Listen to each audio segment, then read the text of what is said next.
Film की शुरुआत एक छोटी सी बच्ची को दिखाने से हुई जो इस वक्त अपने झूले में लेटी हुई थी। अचानक घर का दरवाजा खुला और अंदर एक साया आ गया। वो साया खुद को बच्ची का डैड कह रहा था, जो धीरे धीरे बच्ची के झूले की तरफ बढ़ने लगा। बच्ची उसकी शक्ल देखकर डर गई, रोने लगती है, और क्योंकि इस वक्त उसके आसपास कोई नहीं था तो बच्ची की आवाज सुन नहीं पाती। और तभी वो काला साया उस छोटी सी मासूम सी बच्ची को मार देता है। इसके बाद सीन शिफ्ट होकर आता है एक फैमिली पर, जिसमें 3 लोग थे, एक डैड और उसकी 2 बेटियां। हाल ही में उनकी गाड़ी का एक्सीडेंट हुआ था जिसमें उनकी मॉम मारी गई। यह बड़ी बेटी का नाम सैडी था और उनके डैड एक डॉक्टर थे। घर में इनकी मॉम की एक तस्वीर थी। तस्वीर में जो सूट उन्होंने पहना हुआ था, सैडी वो सूट स्कूल पहन के जाती है क्योंकि अपनी मॉम की वो बहुत करीब थी और आज उसे अपनी मॉम की बहुत याद आ रही थी। स्कूल आकर जब उसने अपना लॉकर खोला तो वहाँ एक गला सड़ा सेब और खराब दही पड़ा हुआ था। इससे पहले कि सैडी को समझ पाती, वहाँ कुछ लड़कियाँ आकर उसे परेशान करने लगती है। वो उनसे बचने की कोशिश करने लगी और इस धक्का मुक्की में वो खराब दही सैडी के कपड़ों पर गिर गया। तो मजबूरन उसे अपनी मॉम का ये सूट अब बदलना पड़ना था।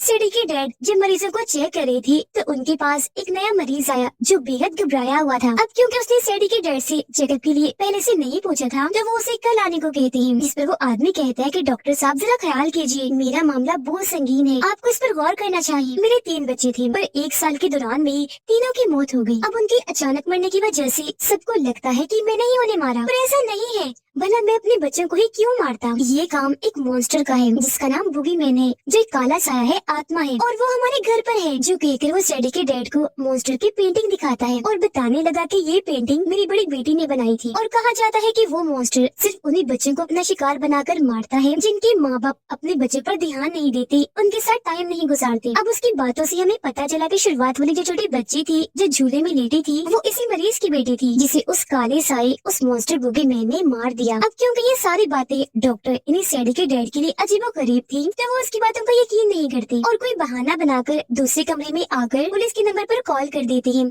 ताकि पुलिस आकर उसे गिरफ्तार कर ले। उन्हें लग रहा था जैसे उसका ज़हनी तवाज़ुन खराब है। अब तक सैडी भी स्कूल से घर वापस आ चुकी थी। वो अपनी मोम का सूट जिस पर दही गिर गया था उसे वॉशिंग मशीन में डाल देती है धुलने के लिए, लेकिन फौरन उसने अपना सर ऊपर उठाकर देखा क्योंकि उसे घर में किसी के होने का एहसास हो रहा था।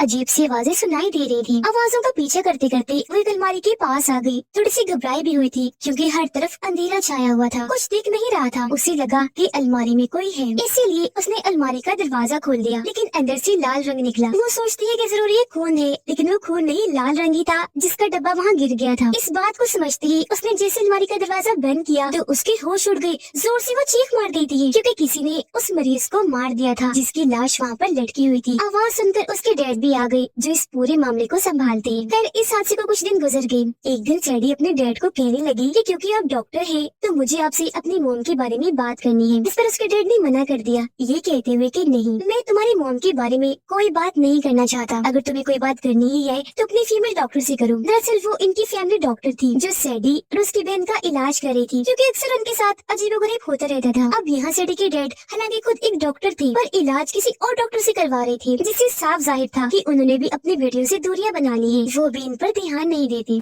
रात को सैडी इंटरनेट पर कुछ वेबसाइट्स को तलाश कर रही थी जिसमें वो जानना चाह रही थी कि आत्माओं से राब्ता कैसे बनाया जाए क्योंकि वो अपनी मोम से बात करना चाहती थी। तभी उसके पास उसकी छोटी बहन आकर बताती है कि मेरा दांत हिल रहा है क्योंकि ये टूटने वाला है। अब यहाँ उनका रिवाज था कि जब भी बच्चे का दांत हिलता था तो उसे निकालने के लिए दांत को रस्सी से बांधकर दरवाजे के हुक के साथ अटका दिया जाता था ताकि जब दरवाजा बंद हो तो एक झटके से ही दांत निकल जाए, बच्चे को ज्यादा तकलीफ भी ना हो, ना ही ज्यादा खून बहे। अब सैडी उसके दांत को रस्सी से बांधकर दरवाजे के हुक के साथ अटका देती है। उसने उल्टी गिनती, इन्हीं 3, 2, 1 के बाद दरवाजा बंद करना था, लेकिन अभी वो 2 पर ही थी कि एकदम दरवाजा बंद हो गया जिससे बच्ची को तकलीफ हुई। रोते हुए वो सैडी से कहने लगी कि तुमने तो कहा था कि 3, 2, 1 के बाद बंद करूंगी, तो पहले ही क्यों कर दिया? जो सुनकर सैडी काफी हैरान रह गई क्योंकि ये काम उसका नहीं बल्कि उसी बुरे मॉन्स्टर काले साए बुगी मैन का था जो अब यहाँ आ गया था इन दोनों को अपना शिकार बनाने के लिए। और फिर धीरे धीरे करके वो उस दांत को भी अपने अंदर समा लेता है।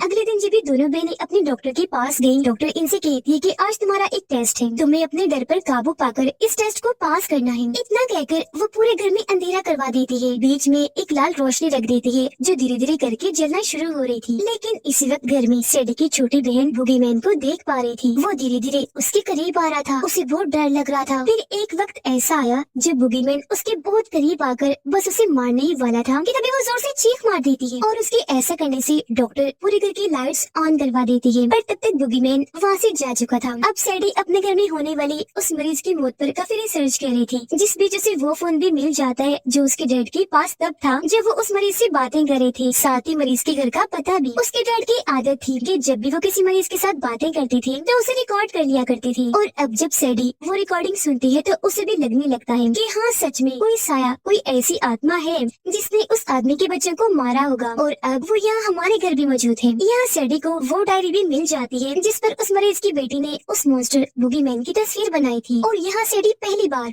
उस मॉन्स्टर को देख पाती है। ये तस्वीर वो अपनी बहन के पास लेकर गई, पूछती है क्या तुमने ऐसे किसी मॉन्स्टर को घर में महसूस किया या देखा है? उसकी बहन कहती है कि हाँ देखा है, मुझे क्योंकि डर लगता है तो मैं हमेशा अपने साथ बड़ी सी सफेद रोशनी वाली बॉल लेके सोती थी, पर मॉन्स्टर ने मेरे पास आकर उसे तोड़ दिया, और तब मैंने उस मॉन्स्टर को महसूस किया और देखा था। इन दिनों सैडी बहुत परेशान थी, उसके घर में जो अजीबोगरीब चीजें चल रही थी उनकी वजह से, और अब क्योंकि उसके पास मरीज के घर का पता आ गया था तो वो फैसला करती है कि मैं वहाँ जाकर चेक करूंगी कि कहीं ये सारी आत्मा भूतों का ताल्लुक वहाँ से जुड़ा हुआ तो नहीं है। जब ये वहाँ गई तो वहाँ बहुत सारी जली हुई मोमबत्तियाँ पड़ी हुई थी, पर क्योंकि यहाँ कोई नहीं था तो अपना फोन नंबर फ्रिज पर लेकर यहाँ से जाने लगी। लेकिन तभी उसके सामने एक औरत आ गई जो खुद को उस मरीज की वाइफ बताती है। सैडी से पूछती है कि तुम कौन हो और यहाँ क्या कर रही हो? सैडी जवाब देती है कि हमारे घर में पिछले कई दिनों से अजीबोगरीब चीजें हो रही हैं। कोई ऐसा साया है जो हमारे घर में आ चुका है और बार बार हमें जान से मारने की कोशिश करता है। जो बात सुनकर मरीज की वाइफ समझ गई कि इनके घर पर भी उस मॉन्स्टर बुगीमैन का साया है। यह सैडी उससे पूछती है कि मैं यहाँ इसलिए आई हूँ ताकि जान सकूं कि उस मॉन्स्टर से पीछा कैसे छुड़ाया जाए, तो आप हमारी मदद कीजिए, इसमें हमें क्या करना चाहिए? ये सुनकर मरीज की वाइफ जवाब देती है कि अफसोस ऐसा कोई तरीका नहीं है जिससे तुम उस मॉन्स्टर से बच सकती हो। वो कभी तुम्हारा पीछा नहीं छोड़ेगा, तुम जहाँ जहाँ जाओगी वो वहाँ ही आ जाएगा, और ये सिलसिला तभी खत्म होगा जब तुम जान से मारे जाओगे। उस मॉन्स्टर को बुगीमैन कहते हैं, जो तुम्हारे डर का फायदा उठाकर पहले तुम पर हावी होता है, फिर तुम्हारे ही फैमिली मेंबर्स की आवाजें निकालता है। अब जाहिर है इस वजह से जब तुम बहुत ज्यादा डर जाते हो तो वो तुम्हारी जान ही ले लेता है। पर हाँ, इसकी एक कमजोरी या कहीं की कमी है, और वो है रोशनी। रोशनी से इसे बहुत डर लगता है। उनकी ये बातें चल ही रही थी कि तभी यह सच में बुगीमैन आ जाता है, जिसे देखकर मरीज की वाइफ सैडी को कहती है कि खड़ी रहो, आराम से हिलना नहीं। और अब जैसे उसने बुगीमैन पर गोली चलाई,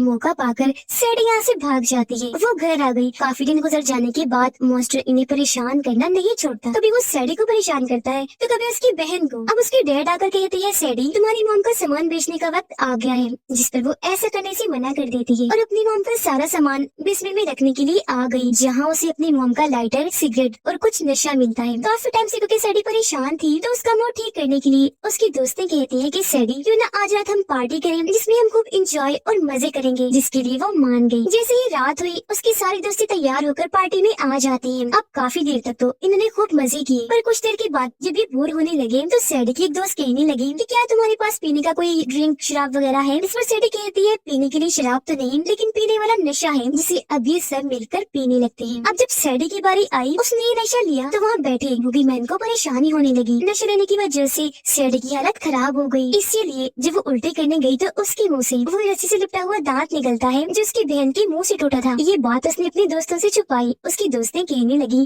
कि शायद तुम्हारी तबीयत ठीक नहीं, तो थोड़ा आराम कर लो, एक जगह पर बैठ जाओ आराम से। जो कहने के बाद वो उसे एक अंधेरे कमरे में बंद कर देती है। अब सैडी पहले ही काफी परेशान थी क्योंकि जानती थी कि यहाँ आसपास जरूर बुगीमैन है, और अब उसका डर और बढ़ गया क्योंकि अंधेरे कमरे में जो बंद थी जहाँ सच में तभी बुगीमैन आकर उस पर हमला कर देता है, उसे मारने की कोशिश करने लगा। सैडी अपनी जान बचाने के लिए जोर जोर से चिल्लाई, दरवाजे के पास आकर पीटने लगी, दरवाजा खोलने का कह रही थी।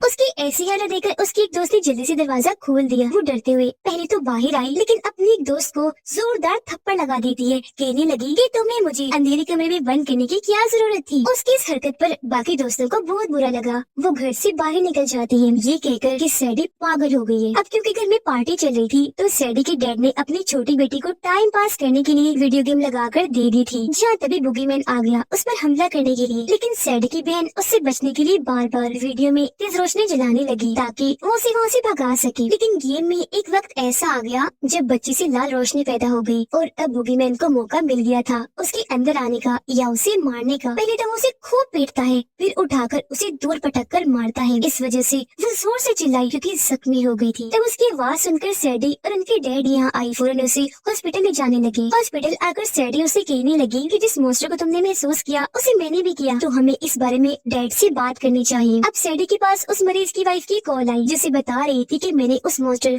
बुगीमैन को खत्म करने का रास्ता खोज निकाला है, इसलिए मुझे तुम्हारी मदद चाहिए, तो जल्दी से मेरे घर आ जाओ। सैडी जब वहाँ गई तो पहले की तरह वहाँ बहुत सारी मोमबत्तियाँ जली हुई पड़ी थी। सैडी उसे कहती है कि मैं अब आ गई हूँ, तो बताओ कैसे खत्म करना है उस मॉन्स्टर को। पर उसकी इस बात का जवाब दिए बगैर वो सैडी को जबरदस्ती पकड़कर उसके हाथ पाँव बांध देती है, जिसके बाद एक अंधेरी कमरे में पटक कर कहती है कि तुम हो उसे मारने का जरिया फिलहाल, माफ करना, उसे खत्म करने के लिए तुम्हें चारा बनाने के अलावा मेरे पास और कोई रास्ता नहीं था। अपने चारे को देखकर बुगीमैन हमला करने के लिए जरूर आएगा। जैसे ही जमीन पर पड़ी रस्सी से टकराएगा, गन से बहुत सारी गोलियां निकलेंगी और वो मारा जाएगा। खुद को खतरे में देखकर सैडी पहले तो काफी रोती है और सोचने लगी कि अगर उस मॉन्स्टर को आज खत्म ना किया तो वो हमेशा के लिए हमारे पीछे पड़ जाएगा और जान लेकर ही दम लेगा। तो वो भी चुपचाप उसका इंतजार करने लगती है। कुछ ही देर में यह बुगीमैन आ ही गया। हालांकि उसे पता चल चुका था कि मुझे खत्म करने के लिए ट्रैप जाल बिछा दिया गया है, लेकिन फिर भी वो इतना भूखा था कि अपने चारे सैडी को खाने के लिए आगे बढ़ा। लेकिन जब उसका पैर रस्सी से टकराया तो एक साथ उस पर बहुत सारी गोलियां चलने लगी। इतनी ही देर में यहाँ मरीज की वाइफ आ गई। मजीद उसे कमजोर करने के लिए वो भी 2-3 गोलियां उस पर चला देती है, लेकिन क्योंकि वो एक साया था तो उसे खत्म करने के लिए सिर्फ ये गोलियां ही काफी नहीं थी। अचानक वो मरीज की वाइफ के पास आया, हमला करके उसे जान से मार डालता है, जिस बीच मौका पाकर सैडी यहाँ से भाग जाती है। सीधा अपने डैड को कॉल करती है,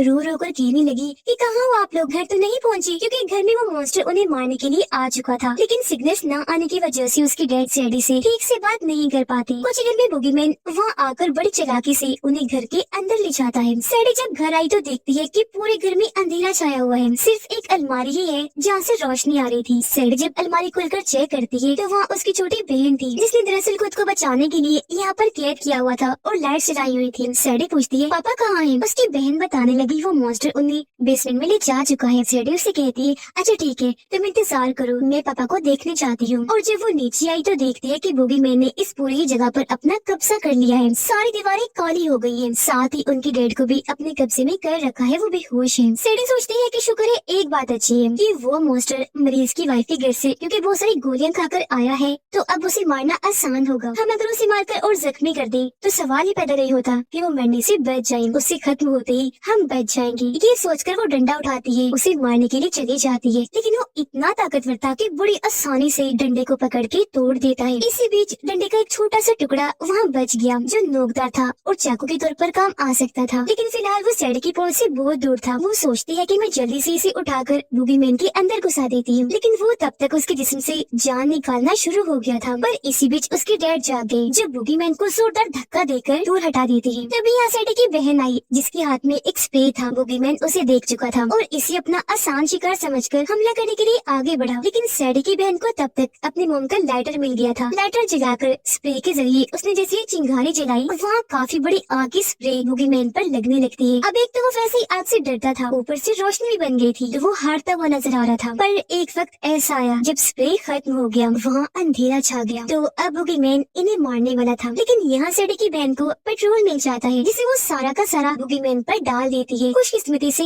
लाइटर चल पड़ा, जिसे ऑन करके ये बुगीमैन पर छोड़ देते हैं। पेट्रोल ने जैसे आग पकड़ी, पूरे ही बुगीमैन को आग लग जाती है और वो जलकर भस्म हो जाता है। यहाँ आखिरकार इस आत्मा शैतान मॉन्स्टर बुगीमैन का खात्मा हुआ, जिससे इन तीनों की जान बच गई, जिसके बाद सब कुछ नॉर्मल वापस पहले जैसा हो गया। सारे हालात की वजह से सैडी के डैड को भी समझ लग गई थी कि मुझे हर हाल में अपने बच्चों के साथ रहना चाहिए, उनका ध्यान रखना, उनके साथ वक्त गुजारना चाहिए। आज या आखिरकार वो अपनी दूरियां उनसे खत्म कर ही लेता है। लेकिन अगले दिन जब डॉक्टर के पास ये दोनों बहनें पहुंची तो सैडी को फिर से महसूस हुआ जैसे बुगीमैन अभी भी यहाँ मौजूद है। अब क्या ऐसा सच में हो सकता है कि मरने के बाद भी वो ना मरा हो, या सिर्फ ये सैडी का वहम था क्योंकि उनके दिमाग का इलाज चल रहा था? तो हो सकता है ऐसा कुछ हो ही ना। इसी सस्पेंस और सवाल के साथ ही ये मूवी इधर ही खत्म हो जाती है।